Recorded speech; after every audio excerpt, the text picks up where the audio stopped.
Hello, everyone. Welcome to the Tristar Gym channel. Today's episode, we are going to be talking about UFC 246, Conor McGregor fighting Cowboy Cerrone. And before we get into that topic, I first want to see the thumbs up for the sound. Please let me know if the sound is crystal clear. And also, before we get started, I want to wish you all a happy new year and a happy holiday to all of you out there celebrating the holidays.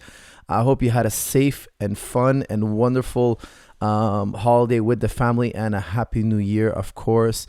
Isam Hussein, thank you very much. Keep giving me those thumbs up. Let me be 100% sure that the sound is crystal clear. If the sound is crystal clear, let's now jump right into it. Thank you very much, Daniel Javad. Thank you guys for those thumbs up. And now I'm going to give you guys my breakdown of Cowboy Cerrone versus Conor McGregor. And then I want to hear your breakdown, your analysis, your ideas, your comments and questions on this fight. I want us to break this fight down together. It's always more fun like that. But as usual, I'm going to jump in and give you my breakdown. And then after the fight, after we talk about the fight, hopefully we'll have some time left over to talk about our New Year's resolutions. This is the time of year where motivation is very strong to have a great 2020. What is the plan? What is your plan? What is your goal? What is my goal? What can we do to make 2020 the best year possible? And of course, motivation is running high in January. So let's try to capitalize on that after the McGregor Cowboy fight. Okay, guys, here we go. My analysis. This is a fantastic fight. Of course, I always do the fights that I love to see the most, the fights I'm most excited for, and the fights I feel are the hardest to call. The fights that are just so hard to predict, because Cowboy's, he's an incredible fighting machine, but he's been hot and cold. Okay, let's put the facts out on the table. Okay, Conor McGregor, one of the greatest to ever do it. Like him or not, forget his personality, forget all that stuff. He's one of the greatest fighters ever. Cowboy Cerrone is one of the most he's one of the most special fighters. Okay, I'm not going to say he's one of the greatest fighters ever. He is among the greatest fighters, but there's something very different to Cowboy. Okay, he's among the greatest ever. Yes, he's a legend in the sport, no doubt about it. But there is something very special about Cowboy Cerrone. What is special about him? Well, I think the guy has he has probably he's among the guys with the most fight of the night awards, whatever you call them now, performance of the night, fight of the night. He has a tremendous amount of experience. He wins fights he's supposed to lose. He's lost fights he's supposed to win. Okay, he's been hot and cold, inconsistent, but there's something so special about Cowboy. What is it? Well, I would say that he's an incredible entertainer. He is an incredible entertainer. He is a cowboy. I mean, he's a wild man. I've trained with the guy. I know the guy personally. He's been in my gym before he was a superstar. I've worked with him in the past. And the guy is really a cowboy in the truest sense. Okay, like a wild man. When I say cowboy, I think a guy who's a wildcat. A guy who's unpredictable. Cowboy is unpredictable. He can go in there and flatten McGregor like he can get flattened by McGregor. We just don't know what this man is going to do. He's had some brilliant performances and some very surprisingly bad performances. Like, for instance, when he fought RDA the second time, a lot of us thought that was his day. He's going to win. He's going to win that fight. And of course, for those who don't know, we're going to talk about it later. He has an issue with the body. He took a bad body kick, a couple of punches to the body. He went down. But Cowboy is so tough. Everybody was pretty shocked that he was put out in round 1. So there were times where we thought he was going to win and he loses, and times where we thought he's going to lose and he wins, and he's just so unpredictable. When I say we, I'm talking about all my gym buddies and other coaches that I talk to before fights. All coaches, when we're at the events, we're all thinking about who's going to win, who's going to lose. We're always talking about, right? How do you see this fight? How do you see that fight? We're always discussing it. Cowboy is one of the hardest guys in the world to peg. Why? He's a wild man. I don't think he knows what he's going to do. Even when he's in there, I think he's just fighting. He's just a wild man. There's no predictability. Now, if we look at his opponent, Conor McGregor, Conor McGregor, we know what he's going to do. He's going to go in there. He's going to throw precise strikes. He's going to look for the kill shot, of course. He's one of the greatest finishers in the history of the game. He's going to throw a variety of kicks. He's going to throw strikes from weird angles, high uppercuts, leaping uppercuts, spinning hook kicks, oblique kicks. He's going to throw so much variety. He's not your meat and potatoes type of guy. Okay, he's going to throw lots of variety. And if he smells blood, he's going to put you out. If he smells a little bit of blood, he's going to put you out. He's going to go out there. He's going to be a phenomenal counter puncher. His strikes are going to be clean, pristine, nothing sloppy at all. Okay, at least we're going to talk about, we've seen him in the first 2 rounds be really, really excellent in his game. But still talking about Cowboy. Cowboy's the complete opposite. We don't know what Cowboy's going to do. If you look at his last 10 fights, he's 4-6. Okay, he's 1-4 and he's lost 6. That's not a great record to have in your last 10 fights. However, those 4 fights, there were some big wins. You know, he beat Alexander Hernandez. He beat Platinum Perry. He's had some notable wins, very difficult wins. But his last 2 outings, we all remember his last 2 outings. Okay, he fought Tony Ferguson. He got stopped on the stool. Okay, he was not allowed to continue. That was no fault on Cowboy. Cowboy wanted to continue fighting. He seemed like he had a fractured orbital. And then shortly after that, he fights Gaethje. And I think it was like maybe 8 weeks in between. Like, how do you turn around so fast after you have a serious injury? He seemed to have a broken nose or fractured orbital. Something was fractured. I'm assuming it was the nose and orbital. Okay? He took a nasty elbow in that fight. Now, how do you turn around and fight Gaethje, a very powerful striker, that fast? I can't remember the exact dates, but I think it was like about 8 weeks turnaround. That's just Cowboy, man. He'll fight anybody, anytime, anywhere, any place, any weight division. Just call a Cowboy's name and he'll be there. So he's not a supremely calculated guy. He's not a very well-calculated guy. He's just a gutsy guy who's very talented, who's ready to fight anybody. He's not scared of nobody. Is this going to help him in this fight? Well, he's got knocked out by Ferguson. He got stopped by Ferguson, and he got knocked out by Justin Gaethje. And he's fighting a fighter who is one of the greatest KO artists in MMA's history. So this is the negative side for Cowboy. Okay, I should have started with a positive side. My fault. My mistake. I should have started with the positive. But you know what? Sometimes it's good to get the negative out of the way. Let's look at Cowboy's positive now. Let's look at his positive. Number 1, he's incredibly tough. Nobody can take that away from him. He's not going to quit. He's not going to quit in this fight. He's going to fight tooth and nail all the way, 5 rounds. He's not going to stop. Okay, we all know that about him. 2, he's an incredible striker as well. An incredible striker. However, a very different style than the McGregor. The downside is that he's been outpunched in the past. He's been outboxed in the past, I should say. He's good with his hands, but he's not great with his hands. He's great with his legs. If you saw the Alexander Hernandez fight, he threw a beautiful knee to the body. He threw several beautiful knees to the body and then finished by dropping Hernandez with a head kick and finished Hernandez on the ground. But a beautiful head kick, a head kick that's become his signature. He finished Matt Brown, Rick Story. I mean, Iaquinta, how many kicks did he land on Iaquinta? He's an incredible kicker. A1 for kicks, A1 for knees. Good puncher. Not the greatest puncher, good puncher. Now here's the question.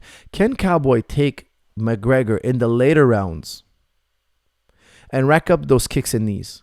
Now I'm thinking personally, honestly, if I was coaching Cowboy, if I was coaching Cowboy, I would say, look, boxing with McGregor is a recipe for disaster. Do not box with McGregor, especially do not throw your right hand. Now, let's not forget, McGregor's a southpaw. Cowboy's a righty. They're going to be in open stance. The only punch I would like to see Cowboy throw is jab, followed by kicks or knees. But no right hands. If you throw that right hand in the first 2 rounds, he's going to get hit. He's going to hit hard. Cowboy's got to be patient. Why does he have to be patient? Because McGregor's a counter puncher. If you throw a punch at him, guess what? You're going to get hit right back. And you're going to get hit back really, really hard. Cowboy needs to give McGregor nothing to counter. He's got to kick the leg. Yes, he's got to kick the leg. A lot of you are going to tell me he's got to kick the leg. But when he kicks the leg, he's opening himself up also for the straight left down the middle.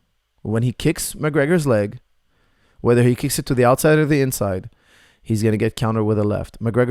He's a very intelligent guy, okay? He's not dumb. He knows that Cowboy's going to aim for the legs. Now, it doesn't mean he can't get the legs. It's just a risk. You're taking a calculated risk. When you kick those legs, Cowboy's got to be nicely covered. He's got to kick and cover. He's got to kick the body. He's got to kick the head. He's got to teep to the face like he did against Iaquinta. He's got to use his jab sparingly without committing with it. And he's got to clinch and tie up McGregor and take him into the later rounds. And even shoot on McGregor. Cowboy Cowboy Cerrone. He's done so many great things standing up that we forget what a great wrestler he is.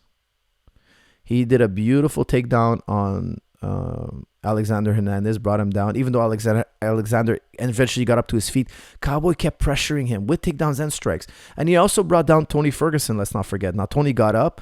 Tony's incredible at getting up. I don't think anybody can get up off the mat like Tony Ferguson can. So I don't think McGregor will be able to get up that easily. Maybe he will get up, but not as easily as Ferguson. Ferguson's very special in this regard. Cowboy has an amazing blast double. He's very surprising with his double leg. So if I was training Cowboy, I would tell him, look, don't throw your right hand. There's no need for it. Watch the fight against Gaethje when Cowboy threw a 1-2. When he threw the right hand, he missed. He got countered by Gaethje. He got dropped to the mat. Why? He overpunched with the right hand. If he does that with McGregor, he's going to get touched. He's going to get hurt. Okay? So in my opinion, just to recap real quickly, he's not on the hottest of streaks, Cowboy. He's a very dangerous guy. He's a very special fighter. If he goes in there with a smart strategy, he can beat McGregor, but he's going to have to use his legs, knees, and his strikes, his punches very sparingly. He's going to have to kick to the body, kick to the head, knee. He's going to have to wrestle. He's going to have to low kick, being very careful with the low kick. And he's going to take McGregor in the later rounds. That's the recipe for Cowboy. Cowboy has been in the later rounds before. He's been in seesaw battles many times. He's come back from behind to win. He's done it all. Now let's look at the other corner. We have Conor McGregor. Now Conor McGregor has, he's had such incredible performances. However, he seemed to have one Achilles heel. He fades in the later rounds. When he fought Khabib in round 4, he did well in round 3. He actually won round 3 on the judges' scorecard. But in round 4, he seemed to be zapped of energy. He got taken down easier. He got mounted. It seemed like his grappling wasn't there. He turned around. It seemed like there wasn't much fight left in him. Now, again, that's fighting Khabib. But we saw him in round 5 against Diaz. He seemed to lose the 5th round. He seems to slow down a little bit. Is that his Achilles heel? Well, I'll tell you something. Sometimes when you're so explosive, you're so quick, it takes a lot of energy for your body to operate at that speed. So it might be that he's genetically very quick, but endurance is probably his natural weakness that he's probably working on a lot. Now, again, McGregor's a smart guy. I'm sure he's working on his endurance. But when you do a lot of endurance, you kind of take away from your pop and power. Okay, whenever you work your endurance, whenever your endurance goes up, it's normal for your power to go down a little bit. When you work your power, it's normal for your endurance to go down a little bit. So there's this seesaw battle. There's this balancing act where I want to raise my endurance, I want to raise my power, I want to raise my endurance, but they're always seesawing. As they're going up, they're kind of seesawing back and forth. When I'm working on endurance, it's normal that my strength levels drop. Okay, so we know these basics. So is McGregor going to be able to do the job in the first 2 rounds? That's the big question. He has to put Cowboy away in the first 2 rounds, because that's whenever he's had an incredible fight, and he's had many, they're always done in the first 2 rounds. Every time he went in the later rounds, which is not very often, against Khabib, against Diaz, is that it? That's it. I mean, how many fights has he been in the third? Just Khabib and Diaz. That's all I can think about. That's all I can remember right now. And it seems like, he's genetically gifted in one sense. However, maybe not as genetically gifted in another sense. Now, of course, endurance can be improved, but we all have genetic potential for endurance and power. Okay. Can Cowboy take him in the later rounds? Can McGregor get it done early? I have to make a pick. Now, I got to tell you something. I'm divided on this one. My mind is telling me, my brain is telling me, look, McGregor's going to win. He's been planning his return. He's been training like a wild man. Cowboy's just been taking any fight. He's banged up. He's late in his career. He's had losses. He's been hurt. He got hurt by Ferguson. He got hurt by Gaethje. What makes you think McGregor won't hurt him? Well, I have to tell you, my brain is telling me, look, McGregor's going to win this fight. My heart is telling me I want Cowboy to win. Why? Because I know the guy. He's a great guy. I've trained with him in the past. I always pick the fighter that I know. However, in this instance, I got to be really, really transparent. I got to tell you, I really do believe that McGregor is going to be able to tag Cowboy. Now, he's either going to finish Cowboy in the first 2, or it's going to go in the later rounds, but the damage in the first 2 are going to carry McGregor in the later rounds. Now, I'm assuming McGregor has been training really, really hard. He really wants to get back in there. He wants to win his title back. He wants to win a title again. He wants to become champion. I think he's highly, highly motivated. And this is one major reason why I'm picking McGregor, because I feel that Cowboy, he's just taking fights, but his body's wearing down. He's been in a lot of great fights. He's been in a lot of great fights very recently that he got hurt in. So in my opinion, he can't be as fresh in training camp. Like after what happened with Ferguson, how much could he spar between Ferguson and the Gaethje fight? How much training can he do? He had a fractured orbital broken nose.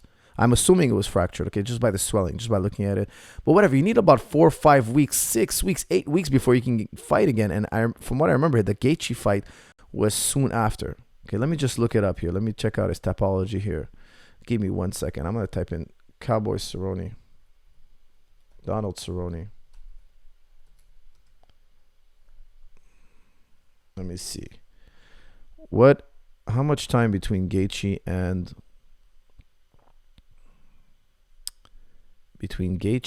Ferguson?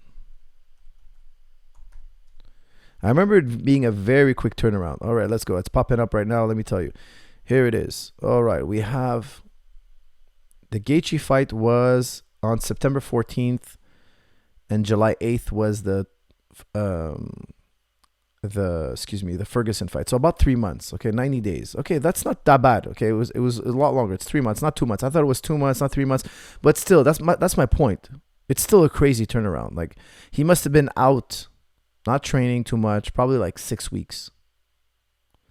And then he jumped right back into a training camp, but 6 weeks is not a long time when you had to do nothing for, at least he must have been just recovering for over a month at least. You can't run, you can't jog, you can't wrestle. You can maybe do a little bit of fitness, but who has the motivation for that after a mega fight like that?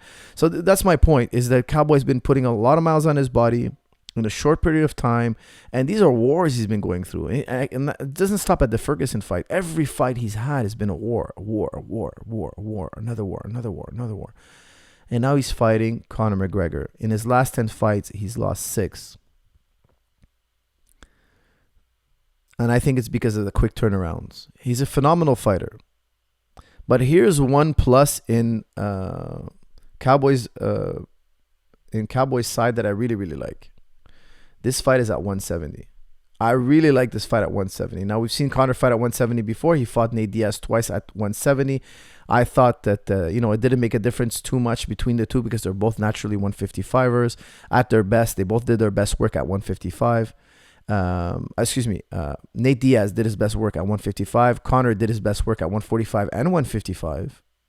But I felt those two are a bit of the same size. Now, Cowboys, it's the same thing. But why do I like it more for Cowboy? It's just less punishment for his body. It's less stress for his body. And he's done 170 against real 170 fighters and won. So Cowboy, if you guys have never seen him like face to face, he's actually a very big guy. I've seen Conor and I've seen Cowboy face to face. I've met them both. Cowboy is bigger. Like there's a significant size difference. If we're going to 170, there's going to be a significant size difference. Now, I would say the same thing is true between Conor and Nate. Nate he's a bigger guy. However, he's not as athletic as Cowboy. He's not as explosive and as strong as Cowboy, in my opinion. I've never wrestled the guy. I'm just saying from seeing his performances, I don't think he's as athletic as Cowboy. Cowboy is a very athletic and strong and explosive individual. Okay, they both have different characteristics. But I would say Cowboys, he has a greater advantage at 170 than Nate Diaz did against Conor. Okay, the difference between Conor and Nate Diaz at 170 wasn't as great as I'm expecting it to be. I'm anticipating it to be between Conor and Cowboy. Yet I still do think that Conor's going to be able to counterpunch Cowboy. I think Cowboy's going to be very aggressive. I think he's going to go for it. And I think he might get countered. Now, my heart is saying Cowboy. My brain, guys, if you want to know what my brain is saying, is I'm doing the math here. And I think Conor's going to land those counter punches. Okay, guys, that is my quick. I hope that was quick. I don't know how long did it take. 20 minutes, not too bad. All right, now let's open it up to your comments and questions. Give me right before first. Let's take a quick poll. We have 1,500 people in the chat room. Put Put CM for Conor McGregor and CC for Cowboy Cerrone. Or put DC if you like Donald Cerrone. Give me their initials. Tell me who you think is going to win. Whoever you think is going to win, put your initials. I want to see. I want to poll you guys. Who is going to win this fight? All right, I'm going to read them out now. Let's see. Conor McGregor. Conor McGregor. Conor McGregor. Cowboy. Conor. Lots of Conor McGregors out there. Oh, lots of Conor McGregors coming in. Lots of Conor McGregor. I got to say, it's like, if I got to be generous, it's going to be, for Cowboy, it's going to be like 70-30 or 80-20, I would say. It's more 80-20. McGregor. Guys, we've seen McGregor in action. He's a great puncher. However, don't underestimate Cowboy. I agree with you guys. It seems like he's going to win. Okay, if you look at the math, the guy's, he's a great fighter. However, if it goes in the later rounds, if Cowboy doesn't get countered in the early rounds, if Cowboy wrestles and clinches and takes it to deep waters, let's look at round 3 with Conor McGregor and Khabib. Hopefully it'll give you guys more of a sense of what I'm trying to say. Conor hit Khabib with several left hands. And you guys know me. I gave it the name. I gave Conor McGregor's left hand the name, the touch of death. The touch of death. And look what he's done with it. When he hit Khabib in round 3 with his left hand, it seemed like a normal left hand. It didn't seem like the touch of death. It didn't. However, he didn't get to hit him in rounds 1 and 2 with the left. He didn't land any lefts in rounds 1 and 2, or nothing that connected fully. In round 3, he connects fully and still there's no effect. There's no bodies dropping. He hit Khabib right on the chin. I've watched the fight several times. He had connected with Khabib. However, that power just wasn't there.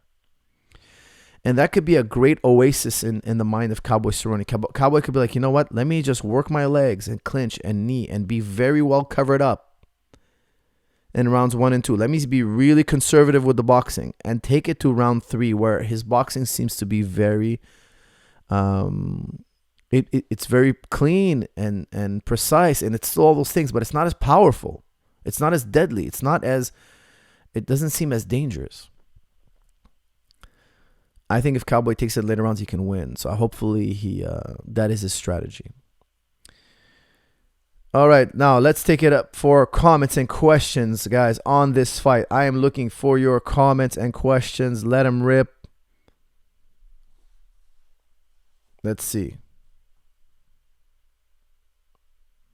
I think Conor goes for body shots. That's from Hamish. Hamish, I think you're right. We've known that Cowboy in the past, I think he had some kind of surgery or injury to his stomach, and he says it openly. Look, I have a bad gut, like I have a weak body, and he's been hit in the body. Every time he gets hit in the body, like when he fought Pettis, like when he fought RDA, he's been hurt. I have no doubt in my mind. That's good that you brought that up, because I should have brought that up. I did briefly, but I didn't elaborate on it.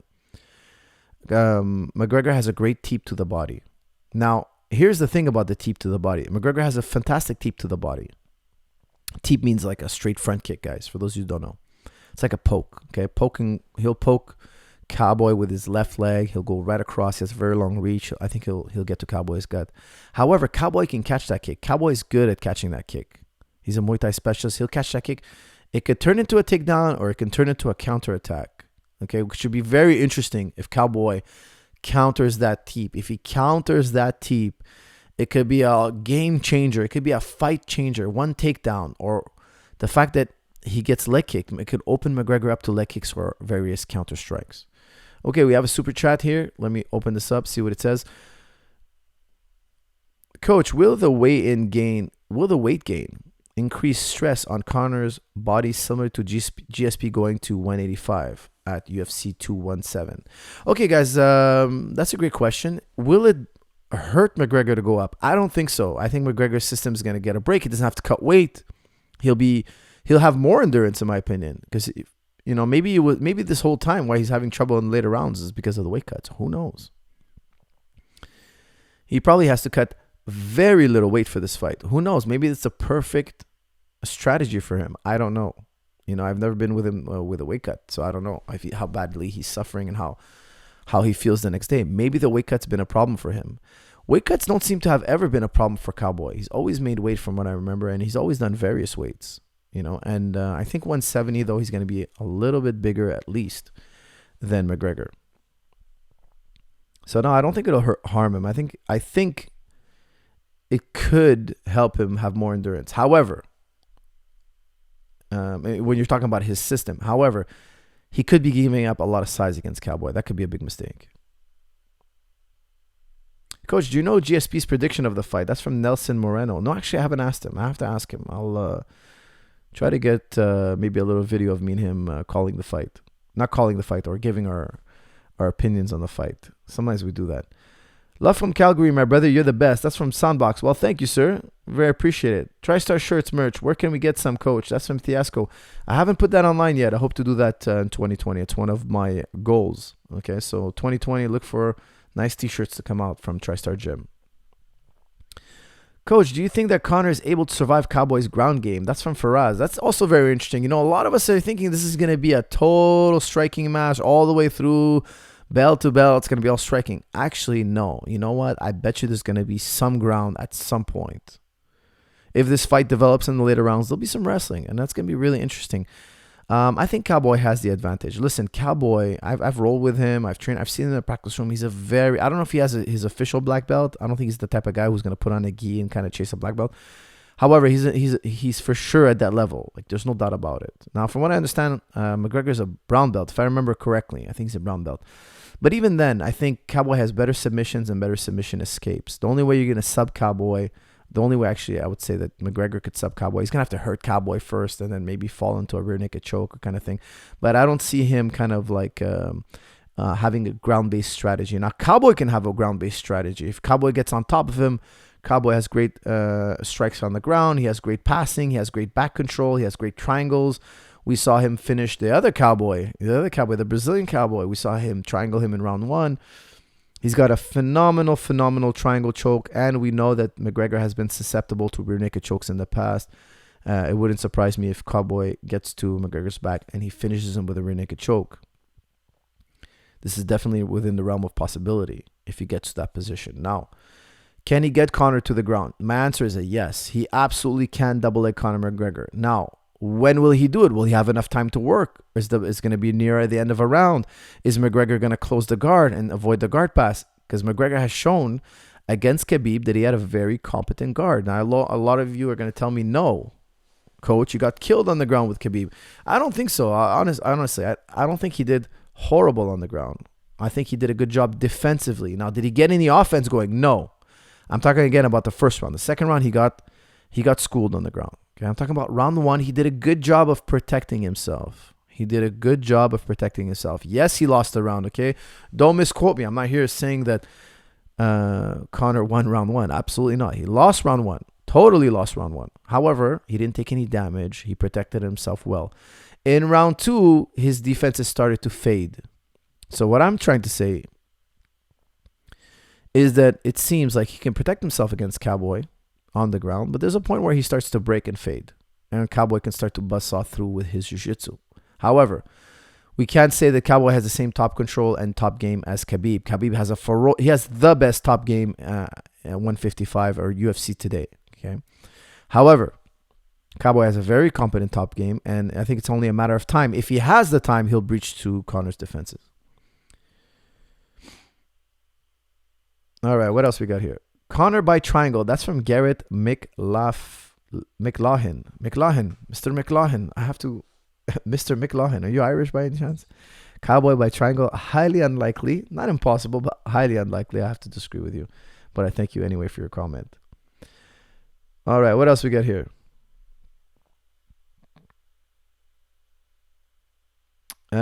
This is from Carrie Ann. Carrie Ann says, did you hear Conor's coach, John Kavanagh, say Conor doesn't need coaches and Conor knows more than him? What are your thoughts on such a high-level fighter? Makes me worried for Conor. That's from Carrie Ann. Listen, I'll tell you something. I always tell my fighters, when they're very advanced, when they're professional, they're black belts, I always tell them, look, I'm done telling you what to do. I'm here to help you. I'm here to give you advice. I'm here to make your life easier. I'm here to help you see things you might not be seeing. I'm a fresh pair of eyes for you. Yes, I have a lot of experience. Here are the solutions that I would use to solve your issues. But I also want to hear from you. What do you think makes sense? Because I feel like when you get to that pro level or black belt level, let's call it black belt level, regardless whether you're doing jiu-jitsu or not, let's say you're an expert at something. I don't think experts should be told what to do. There should be a master on top and just kind of puppeteering, and you're the puppet. I find that really, really. I think it's poor coaching. Yes, there's a leader in the practice room. Yes, there's somebody telling what we're doing today. Yes, this and that. But when it comes to specific solutions to specific problems, like should you take this guy down? Should you elbow him here?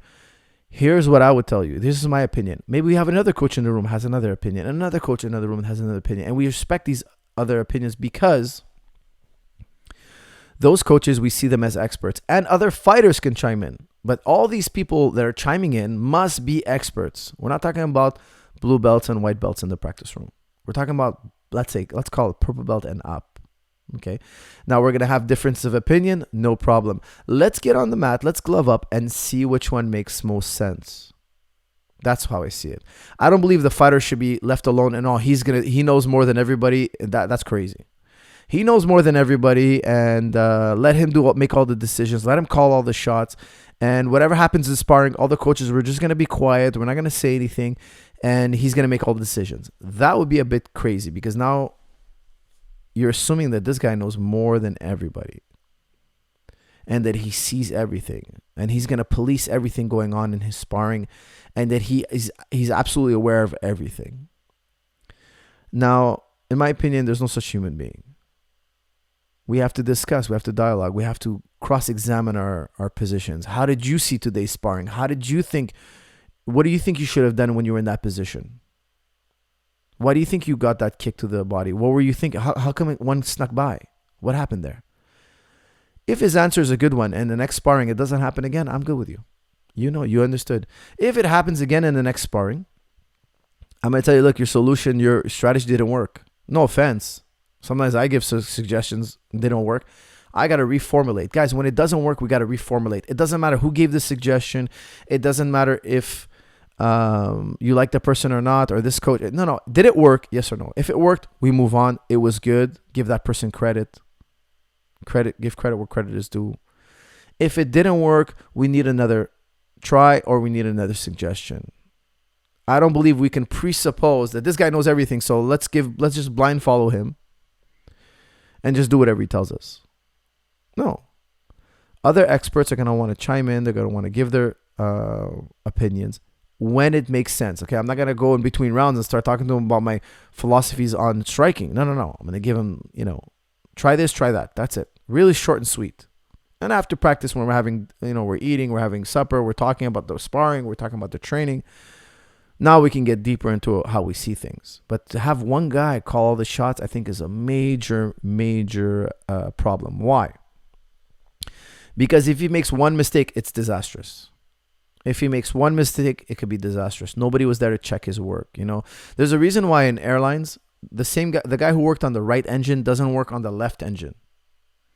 Whoever worked on the left engine cannot work on the right engine. Why? That guy might have a common error that he does. He might have missed something, or he's weak in a certain type of problem in a certain area.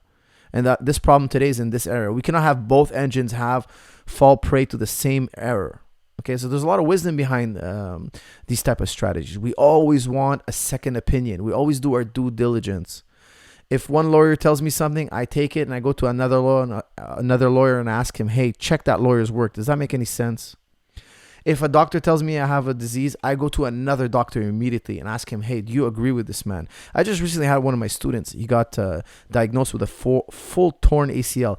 And then another doctor told him, no, it's probably just partially torn. Wait 6 months. I sent him to a third doctor, and the third doctor said, totally torn. He went on the operation. I got an operation right away. If he had seen that second doctor before seeing anybody else, or only based his opinion on that second doctor told him he should wait 6 months. He would have lost 6 months just waiting because this one person's opinion. Mistakes happen. I don't think it was malicious. That's why we always look for expert opinions. And we want a consensus of experts to give us an opinion. A consensus. What do they agree on? Now, a consensus is not always right. Okay, they can be wrong. But people who follow consensus are more likely to be successful. Far more likely.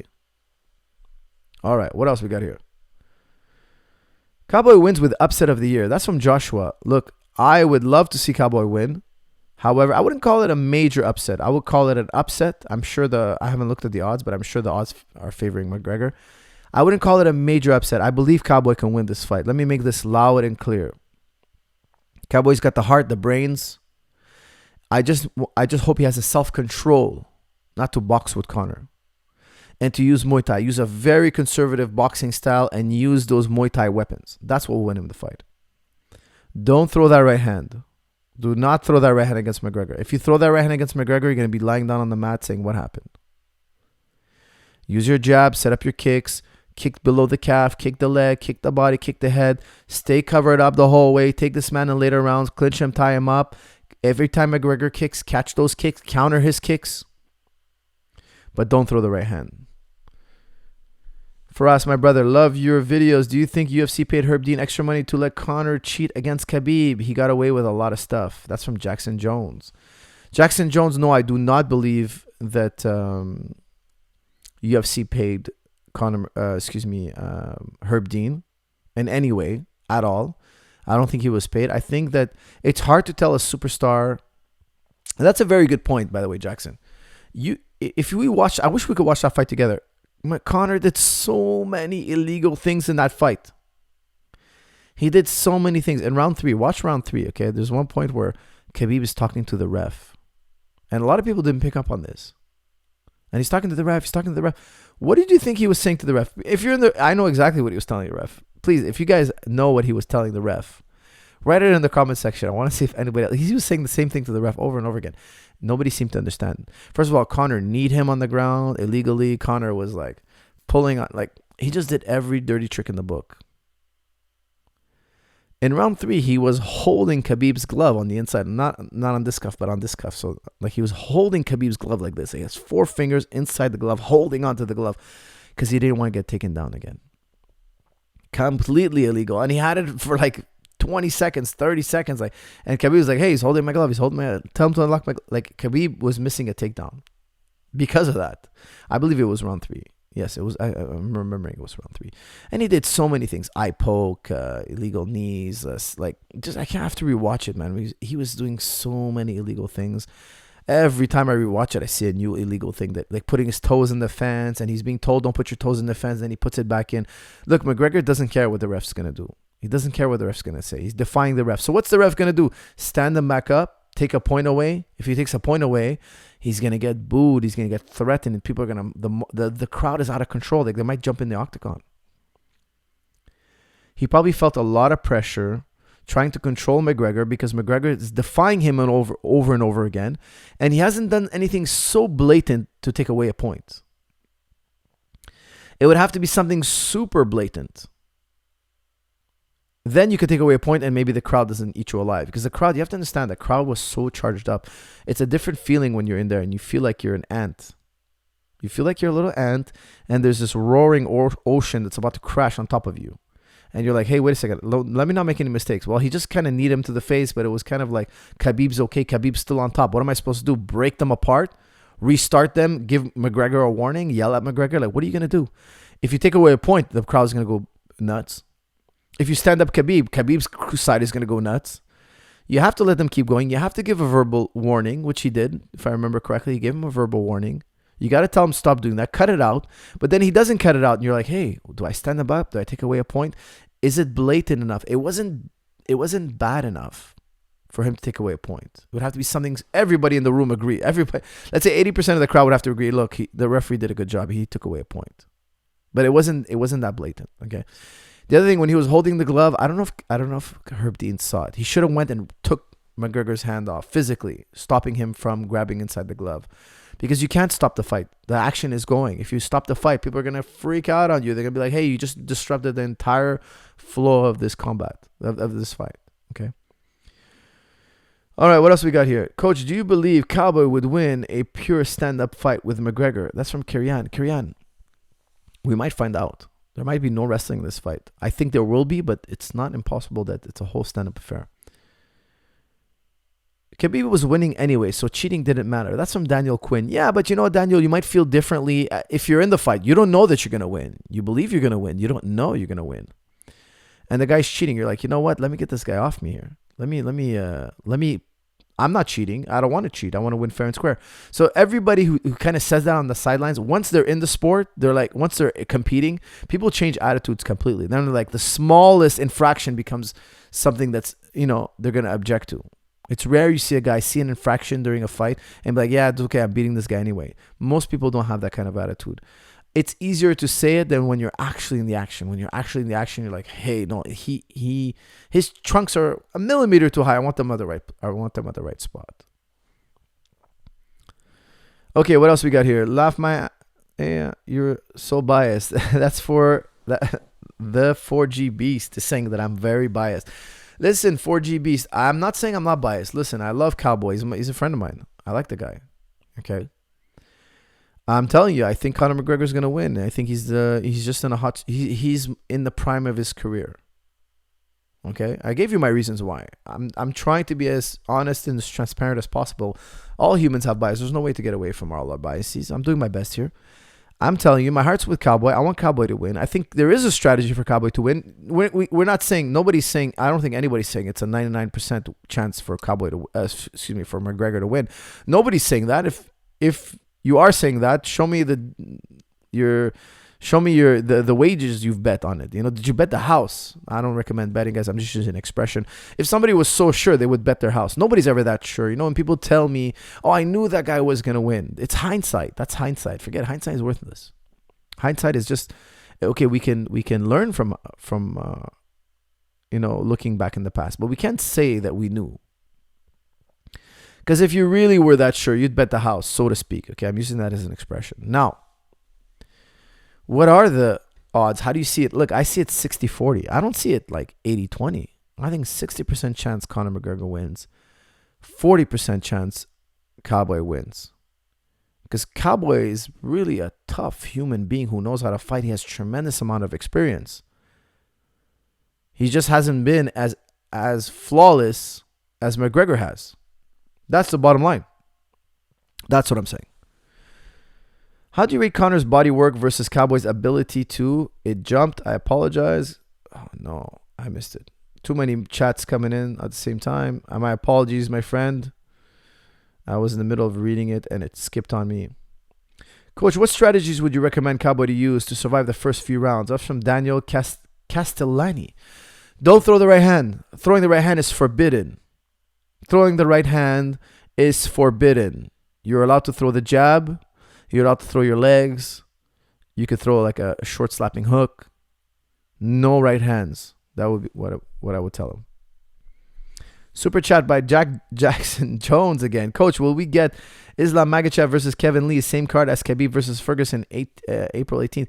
Dude, I can't answer that for you. And also, I cannot go off topic. Let's stay on the topic, ladies and gentlemen. I'm only taking questions on the main event, UFC 246. If Conor McGregor is up for this, doesn't go past the second round. That's from Fiana. If Conor McGregor is up for this, I think he's more than up.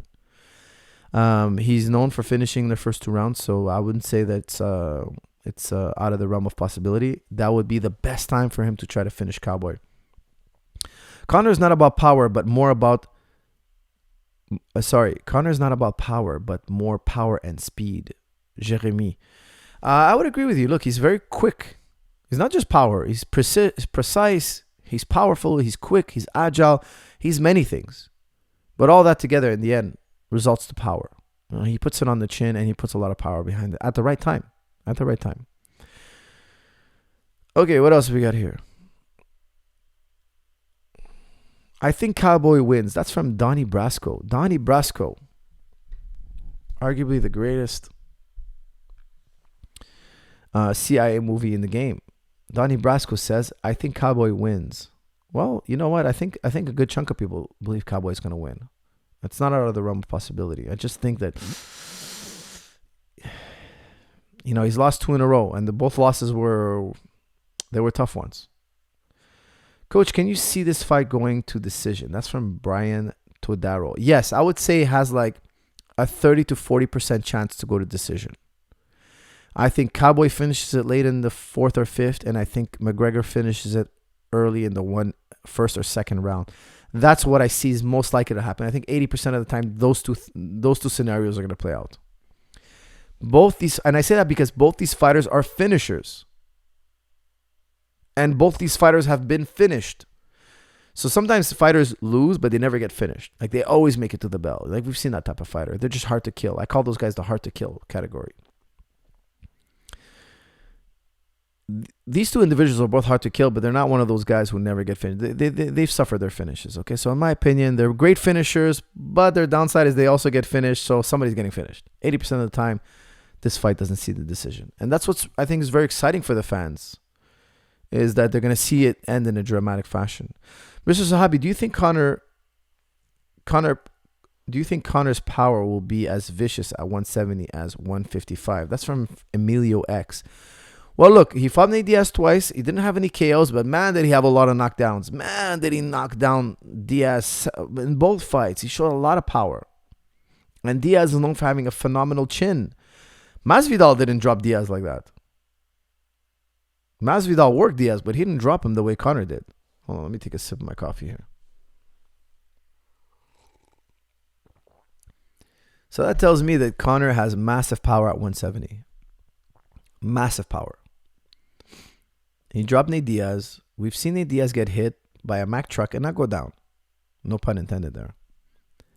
But when he got hit by McGregor in both fights, he went down, man. He went real down. Conor's a powerful puncher, precise puncher, whatever you want to call it. He's a dangerous man. Now, I wouldn't have complained if the referee even stopped the fight. When Conor knocked down, I think he knocked Diaz down 3 times. I wouldn't have argued, man, because at that point the fight looked so one-sided. The fight looked so one-sided. I thought, look, they should stop it because he's about to hurt this kid, man. He's about to break this kid's jaw. He's about to put this kid in a serious concussion. He's about to give this young man, he's about to give Nate a serious concussion. I was worried for Nate. Now, in fight number 1, Nate comes back. In fight number 2, Nate comes back. And that's Nate. Nate is a very special fighter. Cowboy is very similar in that sense. Cowboy is very similar, yet I would say that Cowboy has a more vicious offense. Cowboy has a more powerful, explosive offense. Diaz is more volume, explosive, and he's had some amazing KOs, Cowboy. Remember his KO against Rick Story. Remember his KO against Matt Brown. That was a very seesaw battle. And then at the end, he finished him late in the fight with a head kick. He is very explosive and powerful late in the fight. Cowboy can generate a lot of force late in the fight, whereas Diaz generates a lot of volume. I like Cowboy in later part of this fight. I hope his strategy is centered around taking this fight in later rounds and not throwing the right hand. The right hand is forbidden. It's my dream to meet you. That's from Sahil. Sahil, my pleasure, man. Come to Tristar. I'm there every single day, 6 days a week, I should say. Okay, 6 days a week, Monday through Saturday. Coach, can you see the fight going to decision? Now we did that one. Okay. All right, let's see. Okay, all right, my computer's uploading or something. Okay, guys. Coach, can you say Conor McGregor in Quebec French? Lambert Star wants to hear the words Conor McGregor in Quebec French. How do you say Conor in French? Conor McGregor. Conor. That would be too Parisian, I think. Conor. I don't know. I really am. Conor McGregor. That's how they would say it, I think. But Conor McGregor. I never said his name in French before. Ali Al-Khatiri says, Coach, what is the best technique to close the distance if you have short reach? Check out my How to Fight Taller Opponents video. I've done a bunch of those. Check them out. I've done 3, but I'm only taking questions on the fight. Conor McGregor versus Cowboy Cerrone. This is from Broken Fingers. I'm not sure if this was asked, but do you think it's too soon for Cowboy to fight again? Thank you, Broken Fingers. Thank you. This is exactly what I've been trying to say. He had a quick turnaround after considering his injuries. After Ferguson, 3 months later, he's already in the ring fighting Gaethje. Well, Gaethje might have suffered a concussion. Who knows? He got dropped. Is this too quick of a turnaround? Well, that was September. It's not too quick of a turnaround, but if you look at all his fights, I'm assuming, and I don't know this for a fact because I haven't asked him, Look at Cowboy's last 10 fights. He's been through wars, man. I'm sure he's got bumps and bruises and pains and injuries everywhere on his body. He's a very active fighter. How many fights does Cowboy have? Let me remind me. He's got like 40. Hold on, let me see here. 36 and 13. That's right, man. He's got close to 50 fights. 50 fights.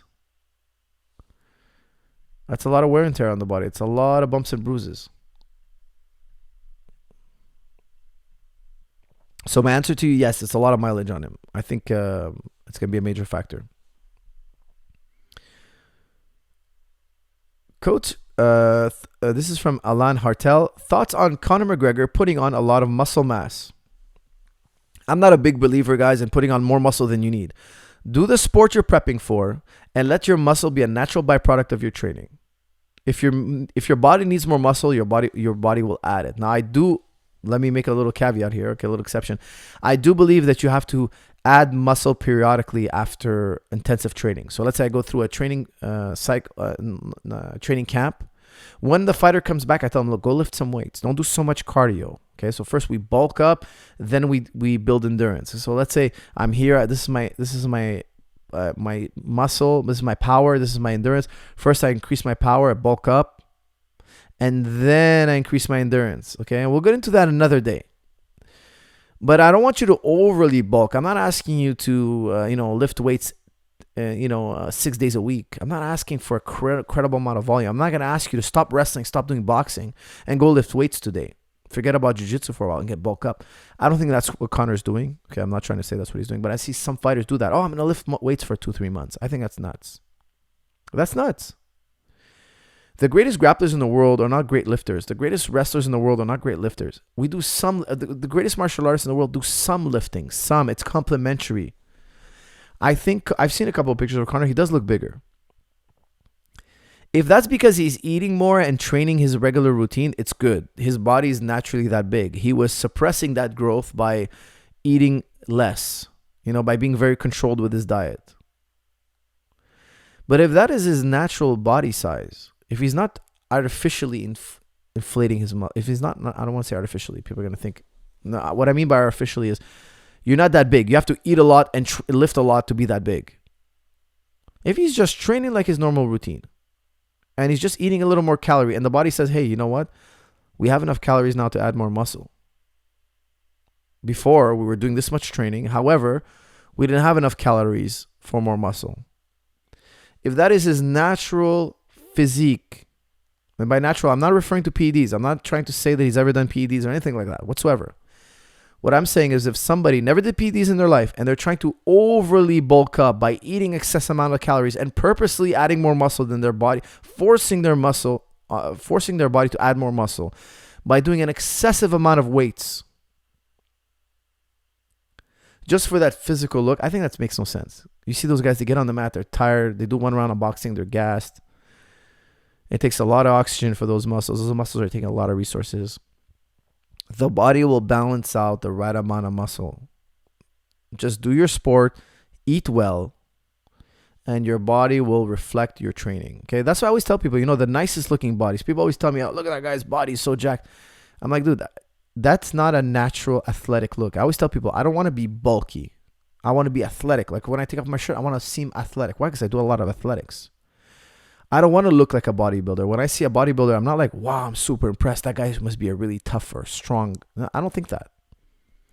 I think it's a bit naive. Like nothing against bodybuilding. Okay, if your sport is bodybuilding, man, don't take it in a negative way. I apologize. I'm not trying to say anything negative here. Okay, I like bodybuilding. It's cool. It's fun. I watched a documentary. One of my favorite documentaries is one with Schwarzenegger. I can't remember what it is. What was it again? What was it called? I love that documentary with Arnold Schwarzenegger. Crazy documentary. And, it's a cool sport and all that. However, if you ask me what I prefer, again, this is just personal preference. I prefer an athletic look. You see that body? That guy looks like he can punch, kick, wrestle, move. He can dive. He can roll. He can catch a football. He can slam up. He can dunk a basketball. He can run track and field. And he's not overly muscular. Now, when I look at McGregor, I don't think he's overly muscular. I think he still has that athletic look.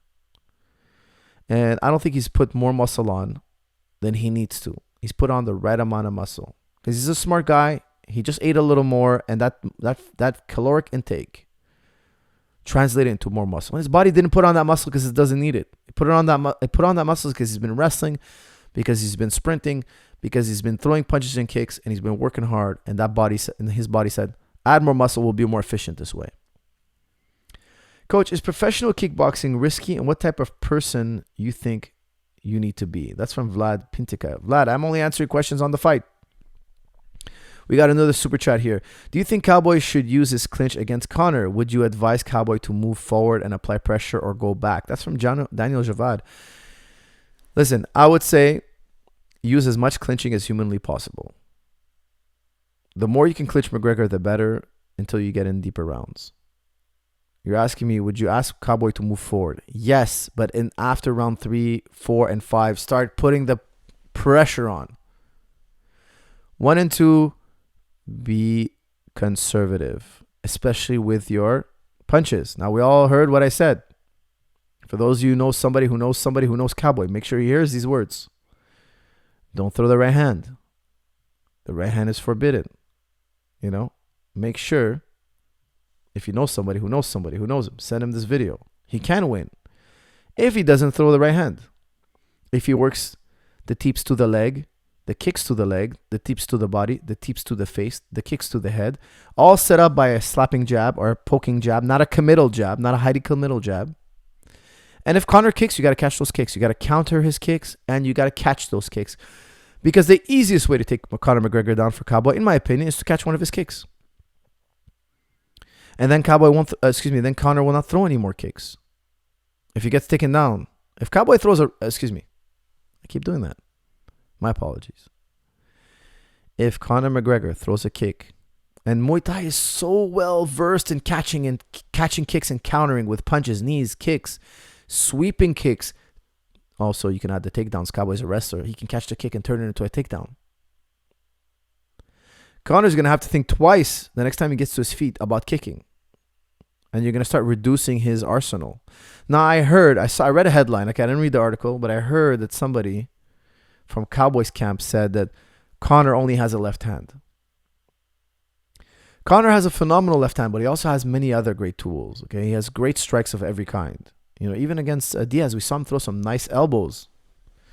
We can't forget that. The reason why people think that is because his left hand steals the show at the height of the fight. When the fight gets really, really exciting and it's really, really heated, Conor pulls out the ace of spades, the left hand. And he's been setting up the whole time. He's a very smart striker.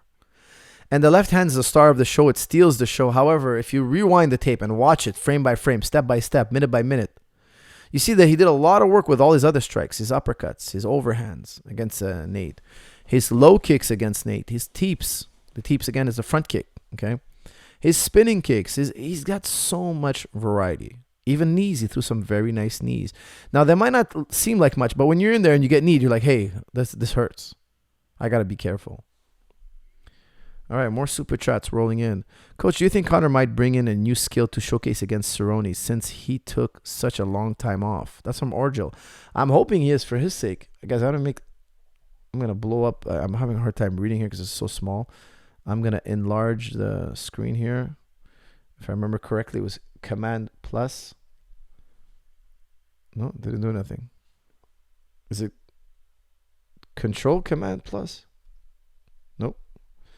Option Command Plus. Oh, Option Command Plus it is.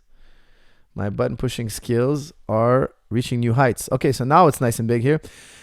Coach, do you think Conor McGregor might bring in new skills to showcase against Cowboy Cerrone since he's been out for such a long time? Yes. I think he's worked on his ground game. I think he's looking for a matchup against Khabib again. I think he's worked on his jiu-jitsu, his wrestling defense. I think he's going to be Conor plus. I think Conor is going to show up at UFC 246 as Conor plus, meaning he's going to be more athletic. He's going to be harder to take down. He's going to be a better grappler. He's going to have just as good striking. His striking is going to be sharp as ever. And he's going to be more dedicated than ever. Coach, you missed a super chat. I believe I went back to do it. Coach, do you see... Okay, here it is. Sensei Sama. Coach, do you see Cowboy playing possum in the fight to maybe lure Conor McGregor in his guard? His triangle choke is crazy fast and nasty. Much love, coach. Thank you, Sensei. Thank you very much for that wonderful comment and question. I agree with you. His triangle choke, Cowboy Cerrone, I told you guys, has great triangle. Phenomenal triangle. I've seen him doing it in practice. World-class triangle game. Very good triangle. Very good guard. Top game, bottom game. All very good. Do you see Cowboy playing possum? I think so. Listen, Cowboy's a smart guy. He goes out there to entertain you guys. He goes to war for you guys. But this is the big enchilada. This is the big one. I think with all that experience, those 50 fights, I know he's more than smart enough. I know he's more than well surrounded. However, is Cowboy going to be composed enough? Because his personality is to be a bit of a wildcat. My only doubt is Cowboy, will he stay at the heat of the moment when the crowd is cheering, when the punches start flying? Is he going to just bite the bullet and say, you know what, screw all this and attack? Or is he going to say, no, I'm going to take this into later rounds. I'm going to be disciplined. I'm going to let him come to me. I'm going to give him nothing good to counter. Is Cowboy going to stay disciplined? Well, you know what? If he does stay disciplined, I think he'll win. If he doesn't stay disciplined, he's going to get hurt by Conor. Do you think Cerrone is not a slow starter anymore? That's from Mr. Super Carl 23. I don't think he was really ever a slow starter. He's had one or two fights where, out of 50 fights, I would say 10% of them maybe he started slow. He's not a slow starter. He's not considered to be a slow starter. He fights, man. He's very aggressive. Hey coach, do you personally see the hunger back in Conor? That's from what is that? Unrecord. I don't know. I'm not around the guy, but I think that, losing to Khabib, getting tapped out, at such a big moment in front of so many people, I think, that motivates any fighter, not just Conor. It motivates you to come back and, make a right or wrong, and just, even though you're not fighting the guy you lost to, it just feels good to be back in the winner's circle. And it just feels like you erased that loss in many ways. And that's what it is. Fighters oftentimes when they lose, I'm not talking about Conor personally here, I'm just saying in general, they want to get back in there. They want a big win. They want to get that momentum back. They want to feel good again. They want to feel like, you know what? Yes, I lost, but I went back to the drawing board. I'm a new improved version of myself. And I see this all the time, guys. It happens all the time. Not just in fighting, and everywhere in life, right? You can sit around feeling sorry for yourself, or you can pick yourself up and attack. And I have no doubt in my mind that that's what Conor's doing. No doubt in my mind. All right, here we go.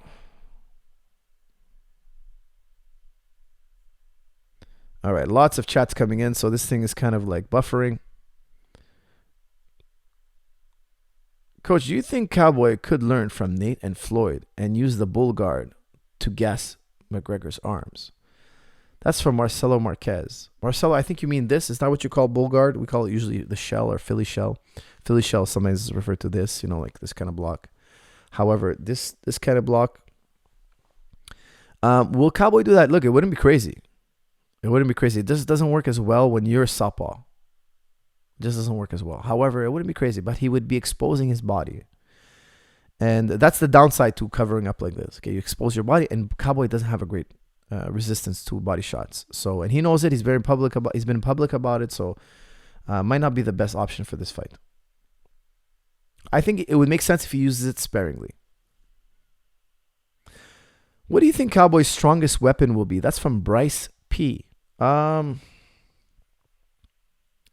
If he gets them going, it's going to be his kicks and knees. Watch the Alexander Hernandez. Alexander Hernandez stood a lot of the fight southpaw. Now, he switched a lot in that fight. Excuse me.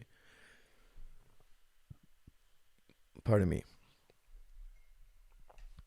Hernandez switched a lot in that fight, and he fought southpaw quite a bit. And Cowboy was able to land some beautiful knees and kicks. And one of them was like a knee to the head. Amazing. I think that's his best weapon. Bought your Tim Tam, great machine. That's from Daniel Nielsen. Guys, special thank you to our sponsors. Thank you for reminding me, Daniel. I'm going to make it really quick. timtam.tech. Make sure to check out timtam.tech. They make the world's greatest power massager, the only power massager in the world with 32 millimeters of travel, not some cheap Chinese knockoff that is just really like a Walmart massager that looks like a power massager even though it's not. And it's the only one in the world with heat. The only power massager in the world with heat. Check out timtam.tech, the world's greatest device. There's nothing better. Special thank you to Gym Kings, clothing sponsor, Monster Energy Drink, and of course, jujiclub.com. Check out jujiclub.com and pick up my 2 instructionals. I have a third one on the way very soon. Dynamic butterfly guard. Understanding the butterfly guard. It's coming out very, very soon. More on that in another video. Okay, guys, I'm going to do one more on this fight, and then we'll open it up to New Year's resolutions. We'll wrap it up with something positive for the new year. Cowboy told me on Friday night he didn't plan on winning. That's from Michael McKinney. Michael McKinney, I highly doubt that he said that. House on Cerrone or Conor. That's from Wands. Wands, that's up to you. I don't gamble. All right, what else we got here? What else we got here? What else?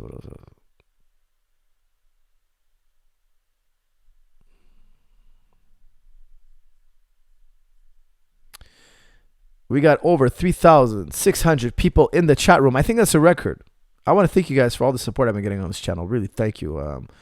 This month alone, we've had 15 or some around 15,000 new subscribers. Thank you very much. I remember that. I think that was the number, 14 or 15,000 new subscribers. Lots of new comments, lots of positivity on this channel. Thank you very much, guys. I'm going to keep bringing the content. I just want to tell you guys that I'm very appreciative, and I'm also enjoying having this channel. The sponsors are happy. The fans are happy. I'm happy doing these episodes, so I'm going to keep it going. All right, let's see. What else we got here? One more on the fight, or are we done with this fight? Coach, do you think Conor McGregor is capable of a head kick KO over Cerrone? That's from Biggs. Yes, it's possible. He's got very, very long legs. Don't forget, Conor McGregor has a very long reach, man. He's got incredible reach. Just looking at him in the octagon, it's incredible how long his arms are. And his legs, he's got those very long legs. Can he throw his leg up there? Of course he can. He almost did a spinning wheel kick on Nate Diaz. Remember, he missed, but I mean, he could reach. The reach is there. So will he throw head kicks? I think so, every so often. However, I don't think that's the way he wins if he wins by KO. It could happen. Could, definitely. However, I think it's the left hand. I think the left hand or left kick to the body. If I had to pick a second super weapon for Conor, I think it's going to be the left kick to the body that can end the night. Okay, guys, let's talk about New Year's. Guys, how about this? How about you guys post me your New Year's resolutions? Just throw them up there. Let's talk about it. We got to have a goal for 2020. Now, my goal for 2020 is to release one of my goals, I have many goals, 3 instructional videos for jujiclub.com, and at minimum 3. Minimum. Okay, I know you guys have been asking me to do one, and I haven't done one in a long time, and it's coming out. I don't want to do all sorts of content, but I'm telling you, I'm committing to minimum 3. I've already filmed the first one. I'm hoping to release it in January. I'm like ahead of my goal. I'm going to make sure that in 2020, I stick to my word and release at least minimum 3 instructional videos. Now, I have many other goals that I do. Okay, guys, many other things, of course. But I'm not going to go into the professional side of my career. I'm not going to go into the professional fighting side because that will be too, I keep that under wraps. What are your goals, guys? I want to hear what are your goals out there for 2020. 3,000 people in the chat room. I want to put on a solid amount of muscle. Any advice? Wands, I'm actually in the same boat as you. Let me tell you why. I'm turning 40 this year. And for those of you who don't know, I'm turning 40 next month, okay? For those of you who don't know, at the age of 40, they say that's when the testosterone starts to drop. It's not happening to the coach, guys. Don't worry about it, okay? Naturally, I'm taking every precaution naturally. Okay, coach, don't forget, coach 100% natural his entire life. Okay, 100% natural. They say that your testosterone starts to dip from the age of 40 and on. Okay, now, of course, it's not the end all be all. It doesn't mean that when you turn 40, boom, your testosterone drops. No. It depends on what lifestyle you live, how you eat, etc. So I've also been, I don't know if you guys have noticed, but I've put on a little mass. Okay, why? Because I'm going through a cutting phase now, but I went through 3 months of bulking.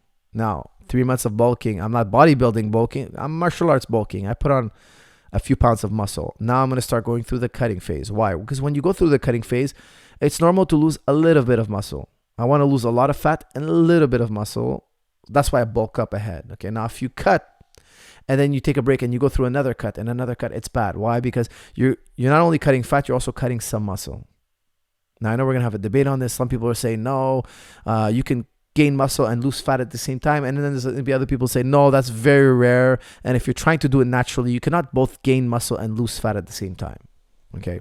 Now I have a opinion on this topic. And again, this is a very important topic. You should know a lot about this topic for your health. Okay. It's a very important topic. I think you can gain muscle and lose fat at the same time if you're very out of shape.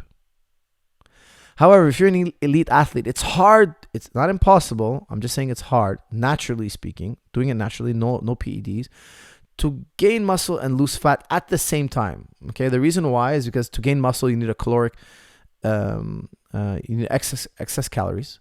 And to lose fat and weight, you need to cut your calories a little bit. Okay, now some people are going to be out there and say, no, it's not just calories. Hormones are also important. I totally agree. Okay, I totally agree. That's why I'm saying you can gain muscle and you can lose fat. However, what you can't have is a surplus of calories and a deficiency in calories, a slight deficiency in calories. It has to be one or the other. So can I have a surplus of calories and lose fat? Yes and no. Depends what kind of foods you eat. Now, why am I saying this? Okay, once upon a time, I got to work with a man named John Berardi. John Berardi is a PhD in nutrition. He's done a few training camps with me and George. Phenomenal guy. Got to spend a lot of time talking about him. And he wrote a great article many, many years ago called "A Calorie is Not a Calorie." Okay, so just because you ate 1,500 calories or 2,500 calories or 5,000 calories doesn't mean as much as you might think it does. It's not just calories. He's saying, look, did you get your calories from natural foods and no carbohydrate, or did you get your calories from bread? It's two different diets, even though they're the same amount of calories. So if you have somebody who's eating 3,000 calories, but all day he ate chicken and salad, he just ate green vegetables and salad, it doesn't matter if they eat 2,000 calories. That guy's not going to gain any fat. However, if you take a guy who ate 3,000 calories of bread, processed foods, that guy's going to gain fat for sure. So a calorie is not the same as is not equal to a calorie in all instances. What type of calories did you consume? So as you can see, it's too complex for this topic, for this episode today. Okay, and I'm not an expert in this. One day I hope to bring on a nutrition expert. But from what I understand, okay, what I gather hanging out with these guys, talking to these guys, is it depends what kind of food you're eating. So if you're on no carbs, you're not eating any carbs, and he likes to do carb timing where he only eats his carbs before and after training. So he'll be on, just natural foods, vegetables and proteins, and not very much, he's not into excessive amounts of meat or whatnot. He's just saying, look, you eat these natural foods, and before you're training, okay, you can carb up. That's one strategy. Again, he has many different strategies he employs. However, this is one strategy. That way you can get your calories to build muscle and you can cut fat. So there are ways to do it, definitely. Okay, no doubt about it. However, I still find it very, very potent to go through a bulking phase. Because why? Why do I say that? Because when I eat processed carbs, semi-processed carbs like rice or oatmeal or quinoa, it helps my muscles grow. Okay, so if I'm eating chicken salad and I'm lifting weights, I feel personally, in my experience, I don't gain as much muscle. Actually, when I go really like vegetables and proteins, I feel like I lose a little muscle. Okay, I feel like before I go lift my weights, I have my carbs, and I hit the weights hard. I wrestle hard. I train a lot harder than I would if I had no carb. And I feel I put on more muscle. But I might indulge in the carb a little bit too much. I might put on a little fat. So what happens, I'm going to go through a phase where I'm going to be hitting the weights a little less harder.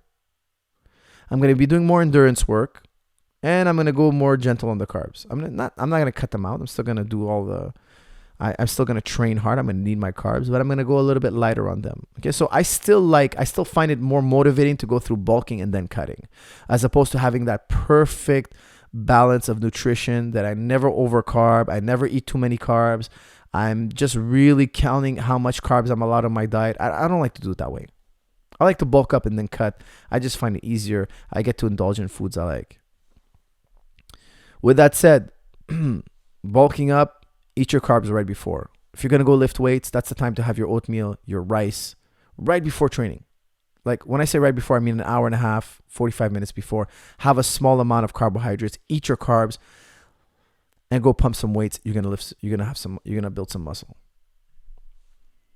Tariq Islam, I need to better my cardio in 2020. Any advice? I met you last Saturday's class at Tristar. Great class and very easygoing atmosphere. Thanks. Tariq Islam, thank you for that super chat, my friend. Look, for cardio, I really like, I have different advice for cardio. Okay, so if you're talking about grappling cardio, I like the Airdyne. I like the rowing machine. I like to do sprints. I like swimming. I think all cardio is good. Med ball tosses. Just keep the variety coming. I like body weight exercises. I like it all. I like kettlebell. I just think variety. Don't get good at kettlebell. Don't get good at Airdyne. You're trying to get good at grappling and wrestling. You're trying to get good at boxing and Muay Thai. I'm not trying to be the best kettlebell guy in the world. That's why I only use it sparingly. I'm always changing general physical preparation. In my general exercises, okay? By general, I mean I'm doing exercises that will keep my joints healthy and add muscle. Like bench press, Olympic lift, medicine ball toss, jumping hurdles. That I'm going to use crazy amount of variety. I'm not trying to master those. The more variety I have, the better, because my body's always going to be surprised. You know, I'm always keeping my body guessing. My body's always going to be going into recovery because it hasn't done that in a long time. However, I'm trying to be the best puncher, the best wrestler, the best jiu-jitsu practitioner, the best at kicking and punching, etc. That I'm going to do every day specific. And I'm not going to vary it so much. I'm going to vary it a little bit so I can keep growing, but I won't vary it so much that I haven't mastered anything. Okay, so you kind of understand that dynamic. When it comes to physical preparation or general physical preparation, I want to vary it. I want to vary it immensely. Okay. When it comes to the sport, I want to master the armbar. I want to master the guillotine. Not every armbar under the sun. I'm going to master one type, then master another, then master another. And over the years, I'm going to have a plethora of different armbars that I can go to. You see, I'm not trying to master everything under the sun in one day. I'm doing the opposite. Okay, I'm being more precise in my training. Hope that helps, Tariq.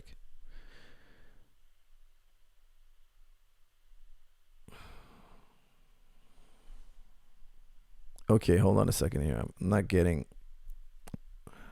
too many comments at once. We're over 3,000 people in the chat room, and my stuff is freezing over here. Okay.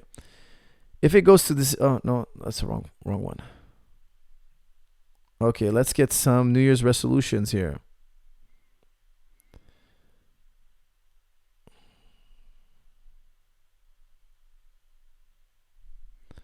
Okay, somebody's getting kicked out of the chat room.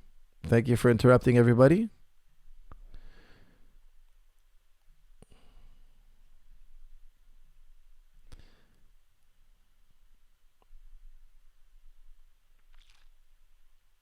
Okay, now, guys, we've changed topic now. We're now talking about New Year's resolutions.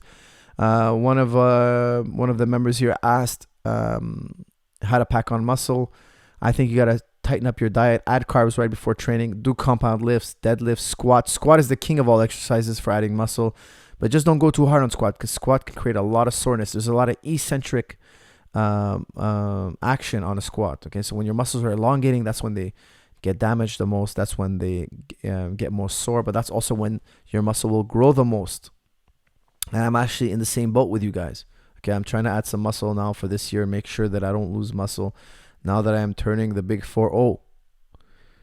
You missed a super chat. I don't believe I did. Hold on, let me see.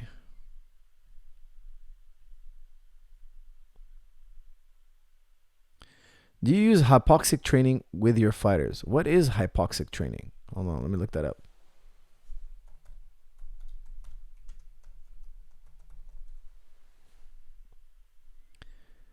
Oh, no, I do not. You're talking about the mass there where they put, they do like elevation training. No, I haven't really experimented with that. That's one thing I haven't done.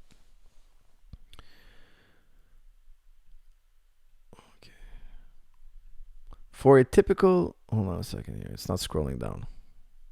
All right.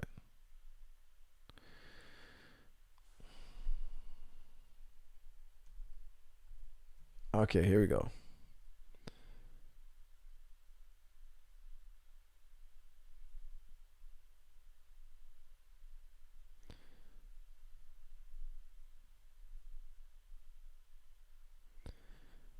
All right, guys.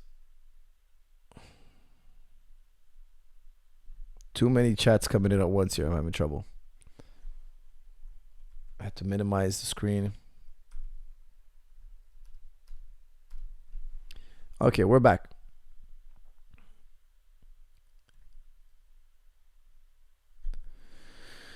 All right, what else we got here? Any New Year's resolutions? Gordon Ryan retirement. Yeah, that's an interesting topic. I heard he did retire. It's hard to believe, but it's a smart time to retire. He's at the top of the game. He just won Abu Dhabi double gold. The only thing left would be, in my opinion, which I have a feeling he'll probably coming out of retirement for in the near future, is his super fight with Galvao. If he did cement that matchup, I think he would come out of retirement. I don't know if that matchup is. I think because he won the double gold, right? He's supposed to fight the super fight champion, which is Galvao. So I think that's one fight. I don't know if anybody could resist coming back for that. I don't want to talk for Gordon here. I haven't talked to him about this at all. I haven't, he hasn't told me anything or anything like that. But I think if he gets that fight cemented, signed, done, I think that's something he would do. How do you recover mentally from an injury when you're returning to the jiu-jitsu match? That's actually a really good topic. That's from Yusuf Ragab. I see a lot of guys get injured. After they get injured, they quit. And number one, try not to get injured. Number two, when you do get injured, take care of it, research it. There's every type of injury. There's people online talking about how they went through it before you, what doctors they saw, what advice they did, what they regret, what they wish they knew before. I would do tons of research. And when you start back again, here's the secret to coming back. Start one increment at a time. Start by going back and watching a class. Start by going back after that. And look, I'm just going to do a little technique. I'm not going to roll. And then, hey, I'm going to, after a while, when you feel confident, I'm going to, and obviously you did your rehab already and all that. You've lifted your weights, you've done your exercises. You're like, you know what? I'm going to find somebody I trust. And do you mind flow rolling with me? Because I haven't rolled in months. And I just coming off an injury. And I'm going to flow roll with somebody I trust. And then from flow rolling, we'll pick it up more intense. And then I'll get back slowly into rolling naturally, normally. But the one thing you shouldn't do is give in. Do not give in, because that's going to lead to another failure. And then all of a sudden, you're going to end up painting yourself in a corner. I'll give you guys a quick little story. Once upon a time, I had a really bad experience on an airplane. Those of you who watch this channel regularly, I'm scared of flying. And when I flew back home for that long trip from Japan, I had a really, really bad experience. I got sick on the plane, really, really sick. Came back hating airplanes. And I was flying, before that, I was flying quite comfortably. And then one day I was crossing a bridge, a large bridge. I was driving and I was crossing a large bridge, and I was very anxious being on the bridge. And I was shocked because I have no fear of bridges, guys. I can go right now, hang off a bridge, and I'll feel fine. But after that bad experience, I was having everything to do with heights was scaring me. And I would drive that bridge, and I was my heart would start racing. I was like shocked. I was like, why is my heart rate elevating? Why am I sweating? I was feeling the sensation of fear, but I was like, why? I've crossed bridges 1,000,000 times in my life. I've never had a problem with the bridge. I actually love bridges. I actually love to cross over bridges. I love the view. I enjoy the scenery. And I just came back from Miami not long ago, and it was these beautiful bridges, just fantastic. Which, by the way, I have no fear of bridges today. I'm talking about well over 10 years ago. My fear of flying was translating slowly. It was trickling down to my fear of, to now manifesting itself as a fear of bridges, heights. But I was very stubborn. I was like, hell no, there's no way in hell I'm going to be scared of bridges. And I would just keep crossing bridges. I was just so stubborn. If you don't know a lot about Arabic culture, to be scared of stuff is really frowned upon, especially in my family. If you're scared of something, it's like, it's not really high. It's not high, let's just say it's not highly tolerated. When we were kids, if we showed fear of anything, when we were kids, you fear God, you fear nothing else. And if you showed fear, it was not. Let's just say it. How can I say it nicely? It was not well. It was not encouraged. It was shameful to be scared of anything. So I'm actually very happy that I learned that. It's normal to feel a fear, but don't act on your fear. Okay, I'm not ashamed to say that I was scared. I was having anxiety going over the bridge, but I would be ashamed to tell you. I'm telling you, I would be so ashamed. I would not tell this story if I didn't just keep driving over bridges like it was nothing. Like I would be kind of like, I just kept driving over, and I made it a point now. If I have a route and one of them is a bridge, I'm gonna go with the route that has the bridge, just to make sure that sensation has been dulled, killed, squashed, terminated. Now today, I don't think twice. I go on bridges, I don't think twice. I actually highly enjoy crossing bridges. I love scenery. I love scenery over bridges. But there was a time, my friend, that if I let that fear, if I said, look, it'll be more comfortable, let me avoid the bridge, I would have started being scared of everything. And that little worm inside your head will grow stronger and stronger if you feed it. You got to grab it, choke it, stomp on it, kill it, face it. And you do it by facing it. And make sure that you face your fears, because that little fear of coming back to the mat is going to manifest itself in all sorts of things. And all of a sudden, you're a guy living in his home and he doesn't want to go outside anymore. Now, of course, it's not going to be that extreme that fast, but that's how those people got to that point. It can snowball, the snowball effect. I always tell people, socialize your children. Because I train kids. Sometimes kids are really troublesome because they have no social. I was having this conversation yesterday with a parent. They have no social skills. But he's not a dumb child. He just needs to be taught social skills. You got to teach everything, because what happens later on, that kid's, just because that kid has no social skills, he's going to have less friends. He's going to be bullied. He's going to be excluded from activities. He's not going to be invited to birthday parties. He's going to have all these negative effects. And then all of a sudden, he's this crazy guy. We all think he's crazy. He lives in a house by himself. And one day he does something drastic. He tries to get revenge on the world. And unfortunately, we've seen that way too many times. It's always these social outcasts. Well, you got to ask yourself, how did they become social outcasts? Now, there could be many avenues to this. However, I believe it happens incrementally, because positive things happen incrementally and negative things happen incrementally. If you have a fear of getting back on the mat, the first thing you need to do is devise a plan to incrementally get closer and closer to getting onto the mat till you get onto the mat. And then you roll. Because rolling on the mat is not dangerous. It's not life-threatening. Okay, so you should be doing it on a regular basis. You should be doing something that scares you. You should be doing something that scares you. Not something that petrifies you, but something that scares you. Because that's how you know you're growing. Okay, you're going outside of your comfort zone. We don't grow when we're in the comfort zone. We got to get out of our comfort zone. When you get out of your comfort zone, it's a little bit scary. Okay, guys, I thought that was a great question. Great super chat. Thank you very much for that. I got another super chat. I'm looking to wrap this up, so I'm going to take the last few now. Salam, coach. How do you deal with ligament injury, elbow? He's talking about the elbow from wrestling and then starting training and not gaining weight because of the layoff. Thank you, coach. Big fan. Look, for the not gaining weight, this is what I would do. I would get on. Look, I would probably do. You probably can't do Airdyne right away. Obviously, you're gonna have to wait. But I love the Airdyne machine. So what I would suggest is another cardio machine that you like. I personally like the Airdyne. And after a while, once your elbows, once you start mobilizing the elbow a little more, you can get on the Airdyne machine. Another thing you could do maybe is ellipticals. Some ellipticals don't have the arms. You kind of just hold on to a grip and you can use elliptical. Use whatever cardio machine you feel best to keep your body active. Use whatever exercises you can do to keep your body active, and rehab. Do some research. I'm not an expert on the elbow. I would say do your research.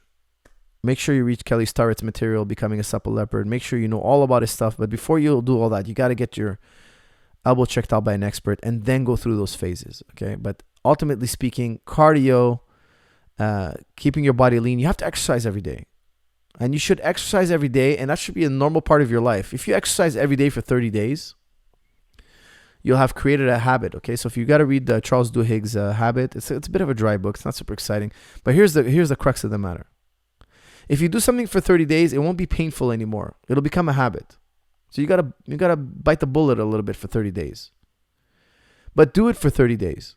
After a while, he says your body creates this type of loop in your mind. It wires your brain differently, and it costs less energy to do that. the activity now. Your body, your brain rewires itself. That's why habits are easy to do. Like when you brush your teeth in the morning, you don't argue with yourself whether you're going to brush your teeth. You just do it. So exercise for 30 days. You know that if I pass the 30 day mark, I won't feel this torturous feeling anymore. It'll start being pleasurable to train. So build good habits, guys. Build good habits. That's a great one for the new year. Build good habits. Anything that's tough to do, do it for at least 30 days. Don't you quit. Get past that 30-day mark because it's going to start feeling easier and easier and easier. And then you're going to start getting enjoyment out of what used to torture you or fatigue you. Hope that helps. Dusty Tonez asks or comment, what do you think of Conor McGregor being very respectful going into this fight? No mental warfare. That's from Dusty Tonez. Dusty, you're bringing us back. We're on New Year's resolution here. All right, guys, let's end on this one, okay? We have 2,700 people in the chat room. And let's end on this one. I heard Conor McGregor also. I heard some people were telling me, because I don't follow him online, okay? I heard people tell me that he's not talking smack and he's not, no mental warfare. What does that say? Well, it says one of two things. Either one, he's been humbled. Maybe he just feels a little weird talking that much. Or he's so focused on fixing what was broken or whatever, he's so focused, he doesn't have time for that. Or could there be a third? He actually respects Cowboy Cerrone and feels maybe, that's a little crazy. Is it crazy? Does he actually respect Cowboy maybe? And he thinks Cowboy's, he's paid his due. He's such a great fighter. He's been in so many great fights that maybe, that guy, he's a real hardcore fighter and I shouldn't say anything bad about him.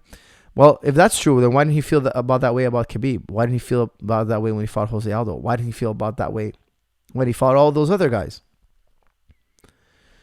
Here's my answer to that. Conor is a great counterpuncher, and to get you to throw punches at him, maybe it's wise for him to get in your ear, insult you, call you stupid, call you poor, call you weak, call you all sorts of bad things. So when you get in there, you're like, you know what? I'm going to shut his trap. But that's what he's enticing you to do. The harder you throw at him, the more effective his counter punch is going to be. The more you attack him, the more he's going to use that against you. Case in point, when he fought Eddie Alvarez, he talked so much. Or even better examples, when he fought Jose Aldo. Jose Aldo threw the wildest punch. A big swinging right hand with a huge swinging left hook. And that was just a perfect thing for McGregor. He just threw that left down the middle, touched him up, put him out. But we've seen Jose Aldo fight so many times. And he's a big puncher, but he's never thrown wild like that before. He's never leaped in wild like a wildcat in round one. Well, he did against Conor. Why? Because he really loathes Conor. Why? Because Conor's been talking so much that I think it got under Jose Aldo's skin, and Jose Aldo just forgot about everything he knows, and he just wanted to fight. He didn't want to box. He didn't want to use his Muay Thai. He forgot about everything his trainers taught him, and he just threw with anger. He threw caution to the wind, and he paid for it. And maybe it would have been wise for Conor to use his mental warfare to get Cowboy to throw wildly at him. It didn't work against Khabib because Khabib didn't throw any wild punches. He threw a wild double leg. He threw a wild single leg, I should say. He threw some wild wrestling at him. But if he threw some wild punching at him, it would be a different story. I think he could have got countered badly in round one, but he didn't. He chose to be very smart and take McGregor down. But can he entice Cowboy to throw that wild right hand? I don't know. Okay, guys, with that said, I want to thank you all for tuning in. Please like, share, subscribe as always, and I will see you all in the next episode. Thank you very much.